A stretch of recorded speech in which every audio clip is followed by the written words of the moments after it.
ఉద్యోగం వచ్చేంత వరకు మనము కోచింగ్లో ఉండాల్సింది. అలా ఉన్న వాళ్ళు చాలామంది సక్సెస్ అయ్యి ముందుకెళ్ళారు.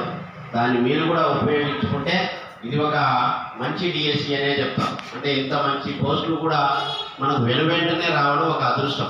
మొదటి నుంచి చెప్తాము. దాన్ని కొంచెం ఉపయోగించుకొని మన ఫ్యాకల్టీని ఉపయోగించుకొని హార్డ్ వర్క్ చేయండి. ఖచ్చితంగా మనం కూడా 100% సక్సెస్ అవుతాం. ఓకేనా? మన డివిజనల్ టెస్ట్ 1 పెట్టాం. దాంట్లో మార్క్స్ ఒకసారి చెప్తాను ఎవరెవరికి ఏమి వచ్చాయని.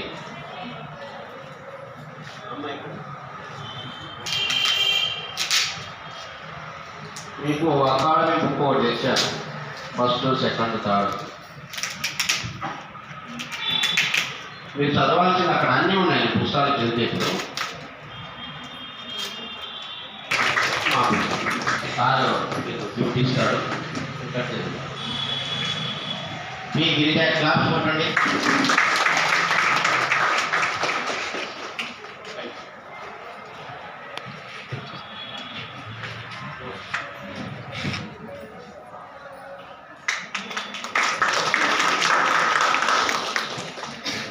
నెక్స్ట్ సి మాధవి పోటాపోటీగా చదువుతున్నట్టు కనిపిస్తుంది.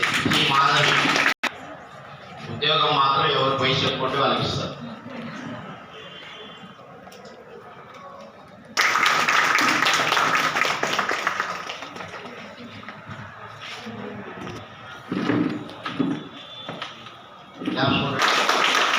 ప్రైజ్ లేదు కానీ నెక్స్ట్ ప్లేస్లో పాపం రేవంత్ ఉన్నాడు.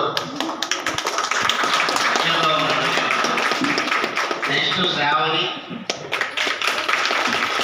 కూడా పోటీలో వస్తూ ఉంది. ఎం అనిల్, రమ, కే స్వప్న గారు, స్వప్న 9వ ర్యాంక్ కూడా మంచిదే. సిహెచ్ రవలి చదవాలి, చదవాలి. వచ్చి ప్రైజ్ తీసుకున్న వాళ్ళందరికీ ఉద్యోగాలు వచ్చాయి.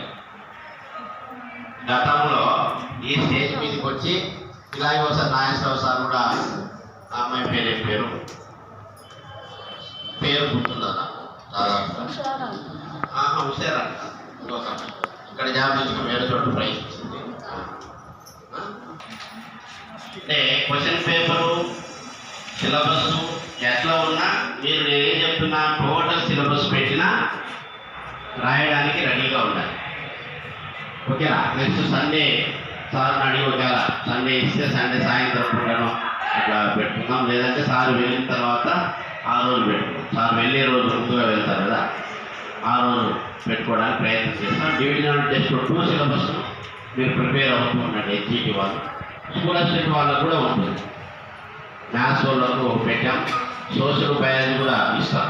ఎందుకంటే మీలో స్పందన లేదు కాబట్టి మేము స్లో అయ్యాం స్కూల్ అసిస్టెంట్ వాళ్ళు.